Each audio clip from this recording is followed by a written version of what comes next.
Made a chop saw stand out of some free ATV crates. Repurposed them, cleaned them up, cut them, welded. Countersunk the old saw down into the box there. Got a sweet spot for putting my tape measures now. Hangs on chains. Pay no mind to that loose leg there. That's gonna get fixed. Hinged. Folds up against the wall. Up out of the way. So whenever I'm not using it, I can fold that thing up. Put the saw away, and I'll have plenty of room, minus the stupid barrels of waste oil. This is a linear actuator. It's going to go on another little side project. I'm going to actuate that table up and down with electricity. Yeah. This little drill press needs some help too. I got it for cheap. The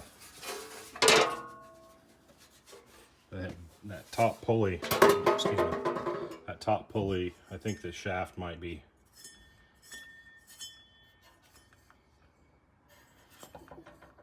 Yeah, motor shaft is bent. Motor rotor shaft, if you will. Might be something wrong with the pulley too. So this is project 9452. All the projects I have to do. There's some of the electrics. Power supply for the actuator. Got an actual motor start switch here. Little up down deal. Yeah, this is going to be kind of a neat little project. Had this old ball door motor kicking around, so we're gonna use this one instead of that clapped out piece of shit right there. Look at that, brother. Ugh.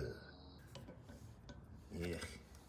So with the shaft looking like it is here, you know, obviously the bore of the pulley was boogered up. Plus this this motor here takes a 5/8 shaft, whereas that one was a 1/2 inch. So I bored the pulley out, got it chucked up in the lathe, and bored it out. It's pretty true now. I mean, I need to get some power to it and make her spin to see what kind of run out it has. I mean, it doesn't. There's a little bit there. Focus. There's a little bit, but nowhere near what it was. And looks like under here I can put a little light to shine on the table. That's neat. Yeah. Seems to be running okay. A lot quieter than it was.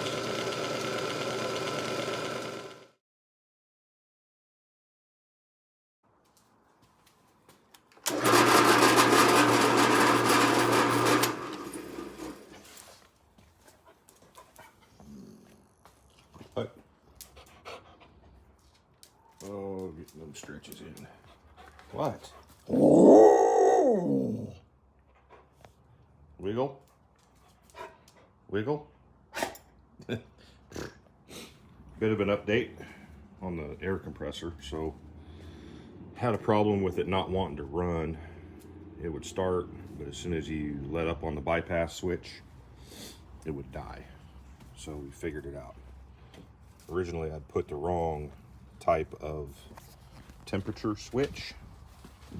I put a normally open temperature switch in there, and it still didn't work, so changed that out to a normally closed switch, and it runs flawlessly now. Pretty happy with that. Slight update.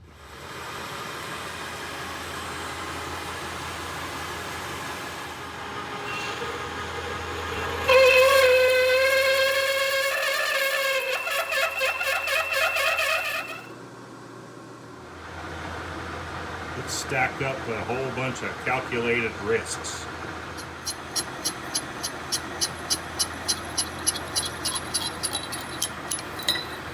Ha!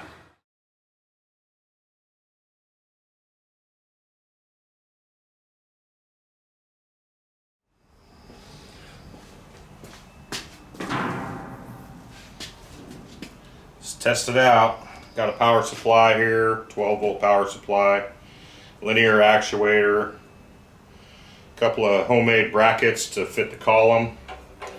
Table lock is loose, and we'll just jam these in here to, oh, there it goes. It's going up. It should auto stop when it reaches its limit. And then I can reverse polarity and make it go down.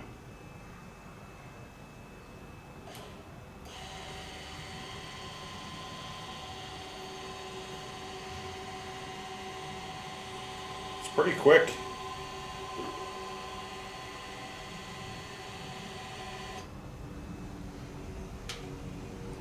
Now I just need to figure out where to put Mr. Power Supply.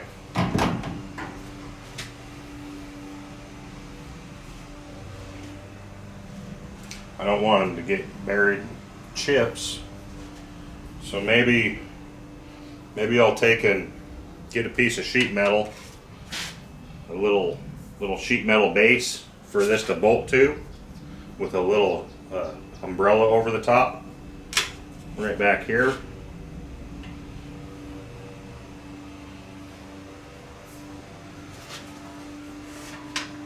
I don't want to put it underneath, really. I mean,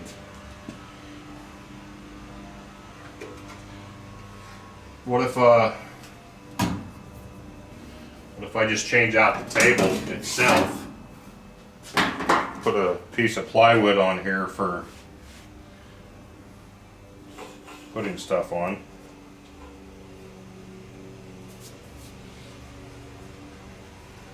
I don't know.